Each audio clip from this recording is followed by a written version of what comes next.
1965 VW Beetle Restoration, Part 6. It just takes a few minutes to remove this wire loom and get it out of the way. Using a utility knife with a hooked linoleum blade makes cutting that hardened plastic wire loom off that wiring harness very easy. I would recommend using 3M electrical tape to retape this loom, or you can buy new plastic loom from Harbor Freight for one. Removing and installing the grommets can be made much easier by lubricating with WD-40.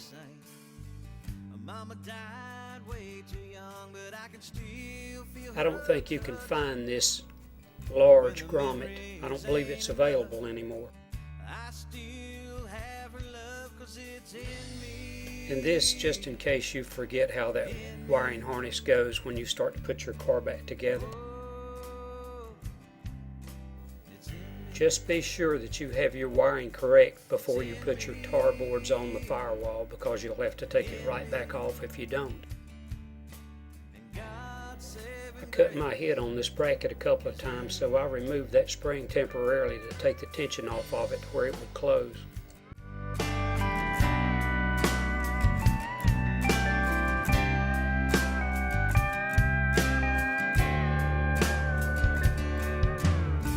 Sixth grade teacher said I had a mean streak a country mile wide.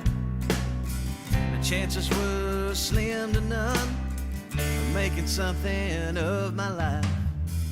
25 years later, on her FM radio, she hears an old familiar name, and I'm glad she knows that it's in me.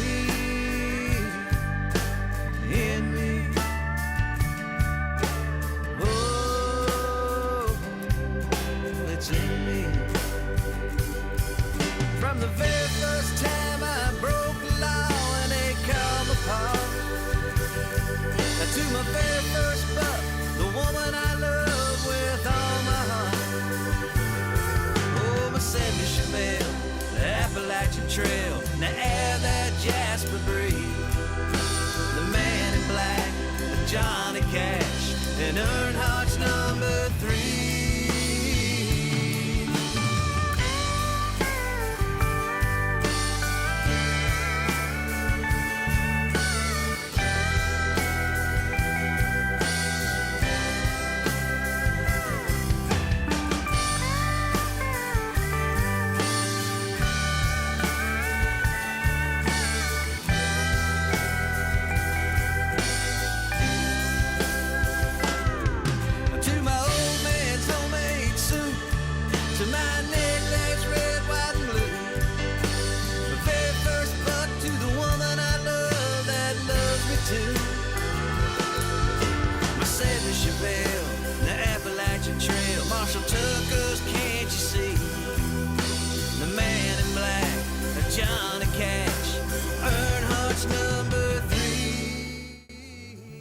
Before doing any painting, you need to make sure that your compressor is drained and this separator is drained.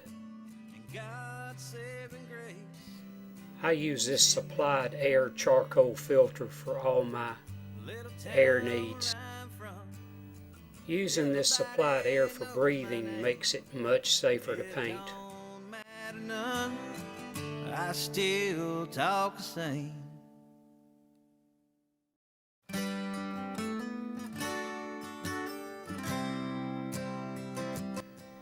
I don't have a spray booth, but I do have this wall-mounted fan. This fan draws air through spray booth filters mounted in the wall at the other end of this bay. I use my DeVilbiss touch-up gun to spray these small parts, and yes, it matched perfectly with the larger gun. On the other side of the wall, where you see the hole in the wall here on the right hand side, I have built a wooden box with 5 filters that are used for paint booths. I later decided not to use these painted fender bolts. Beetle fender bolts were not painted from factory. I bought a new fender bolt and washer set from Wolfsburg. And here I have the trunk and firewall area painted. PPG primer sealer must be top coated within 72 hours. As I said before, I use 2 coats color sanded to show any defects and then block sand that. This is a hard area for a beginner, and I still consider myself to be a beginner because I had to learn this all over again after 25 years. This area is hard to spray, but I got it right the first time. The underside of the hood is perfect, including where I had welded in a panel. This went well, and as you can see, I painted this section separately, separated by a seam.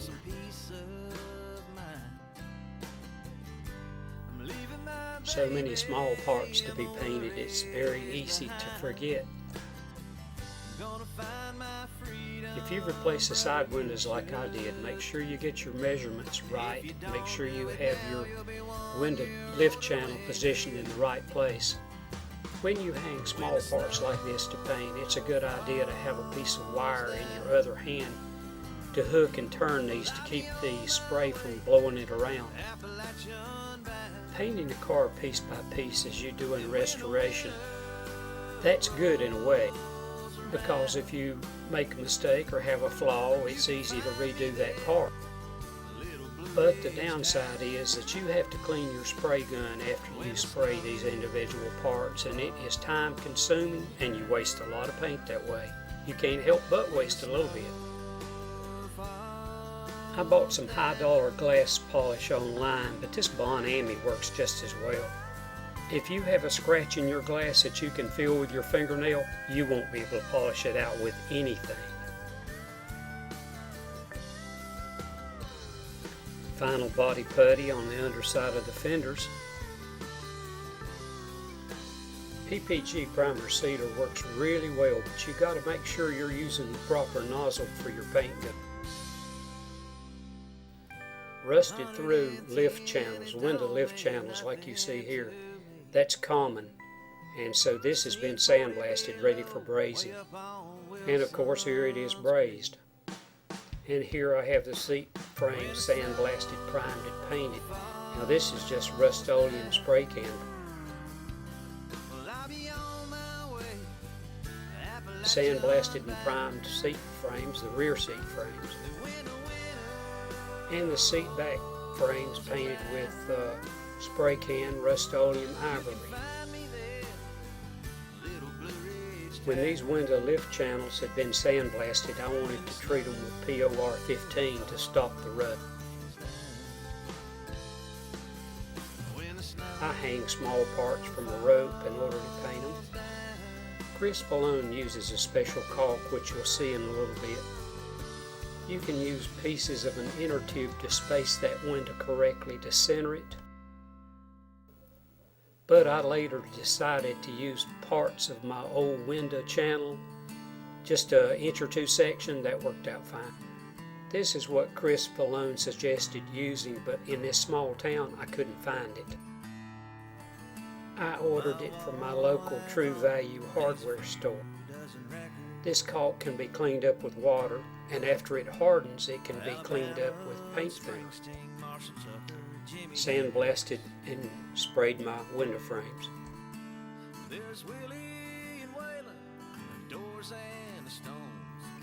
Hung from a rope with a wire hook. And of course you can make your paint hooks out of coat hangers, have plenty. The rivet for these vent windows can be obtained from Wolfsburg, or you might find them at your local hardware store.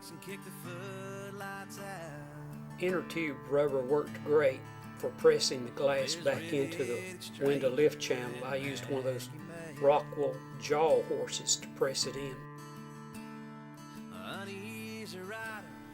Squirt a bead of that black caulk into this window channel first, and then push your glass in, and then wipe away the excess with a damp rag.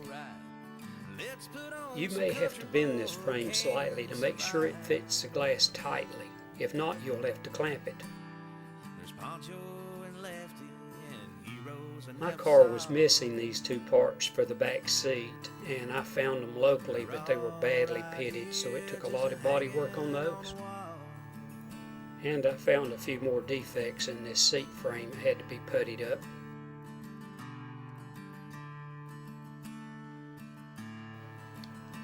This engine hood was damaged right on the ridge, and it makes it very hard to get straight, but I got it straight. This TMI upholstery, the tweed, it worked out real nice. I like the looks and feel of it.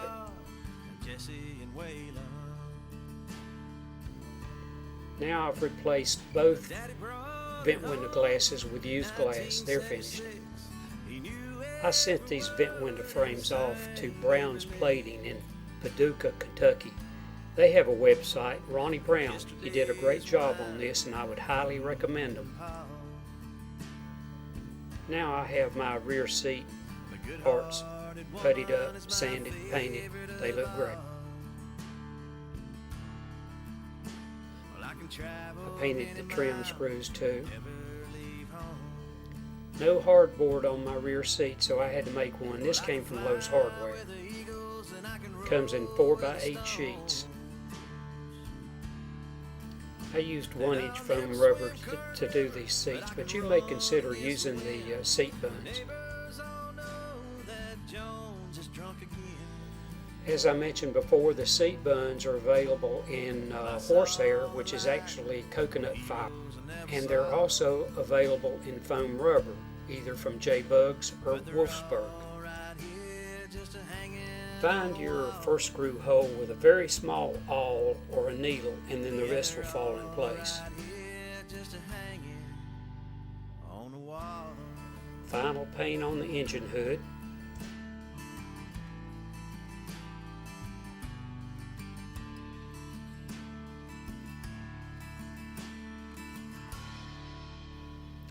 Front seats are now complete. These wheels are taking a lot of time. After sandblasting their prime with a 2-part PPG epoxy primer, then puttied, and then when they're close to being right, 2 or 3 coats of the slick sand fill primer.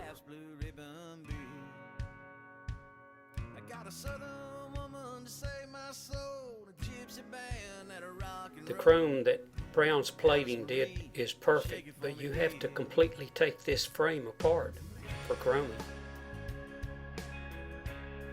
This is what happens when you don't let your paint dry completely. It usually takes 2 or 3 days before you try to spot in a place. Later to be top coated with Rust-Oleum. I believe the number is 7715 aluminum.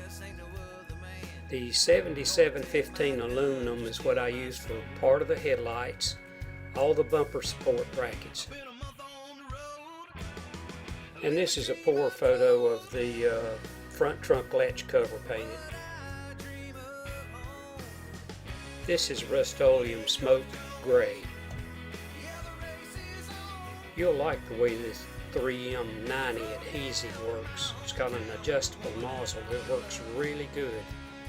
This came from Lowe's Hardware, but I think Walmart has it too. 3M90 adhesive is about $13 a can. You can find your screw holes 2 ways. Either take a photo, or Chris Malone likes to put the screws back in the holes. Then when covered with vinyl, you just slit them with a razor blade. That works good too. I saved a photo of the measurements and had no trouble finding the holes. If you press hard enough with your finger, you'll feel those holes. Good-hearted woman, I got me one. I've been a month on the road, living a dream I'm told, but I dream of home. Well, hey, George Jones, yeah, the race is on. You throw down in my hometown with a woman I love.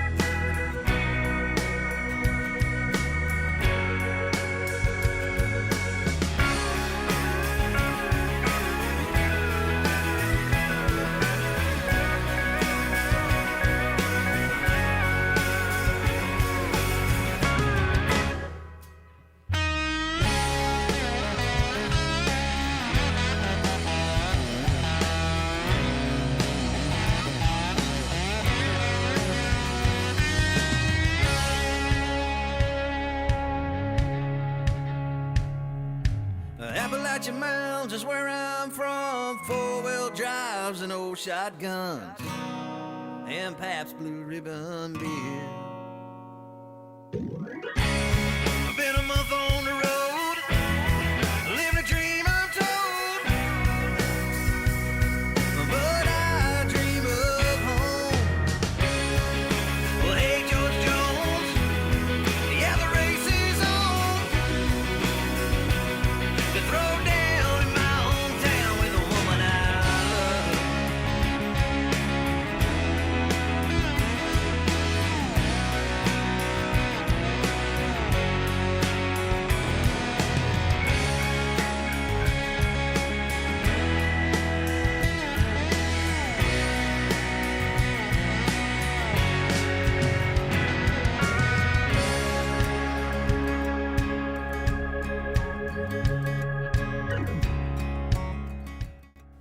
The final sanding is done with 400 paper, and that is the slick sand primer that I'm sanding now.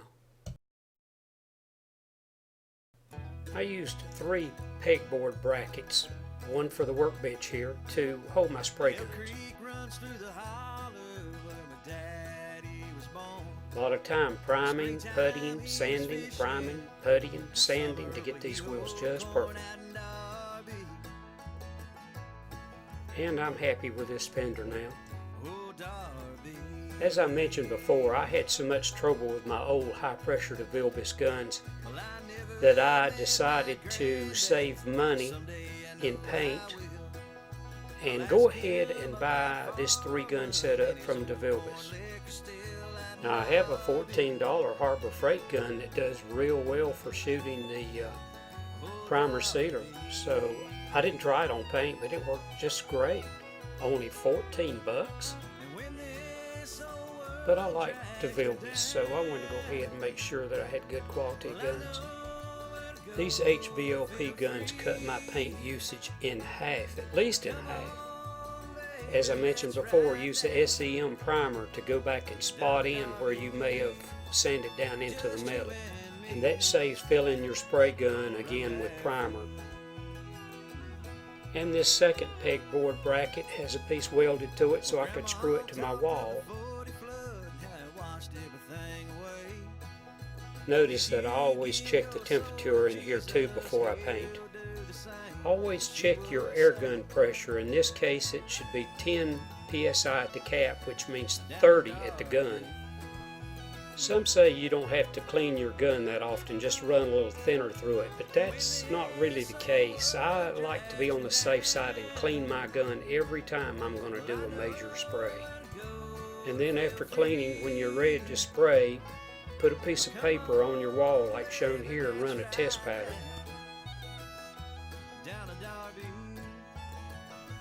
Restoring a car takes so much time, I don't see how anybody could possibly pay a professional to do it. If you keep finding little defects, don't complain about it because you want to find them now. I think maybe I mentioned that I've been away from paint and body work for at least 25 years, and I'm having to learn this all over again. Some of it comes fairly easy and comes back to me, and some of it I just have to learn all over again, like HVLP. Just remember one thing about badly rust-pitted wheels. On the inside of the rim where the tire is going to seal, a tubeless tire, it needs to be perfectly smooth. Don't forget that. The only bad thing about wet sanding is, yeah, it's a little messy, but it's just so much easier to wet sand than dry sand. The only real disadvantage is that it takes overnight for these parts to dry completely to be on the safe side. Now for very small repair areas, I use a heat gun to go ahead and speed the process up to dry that moisture up to where I can recoat whatever's necessary. And the third pegboard bracket is used to make this little stand mobile for where I can fill my gun on the floor if I want to in the spray room.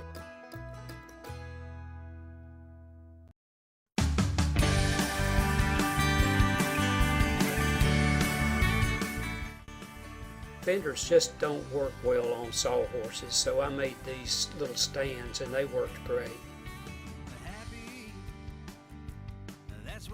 And this little nail in a pre-drilled hole locks that fender to that stand where I don't have to worry about it falling off.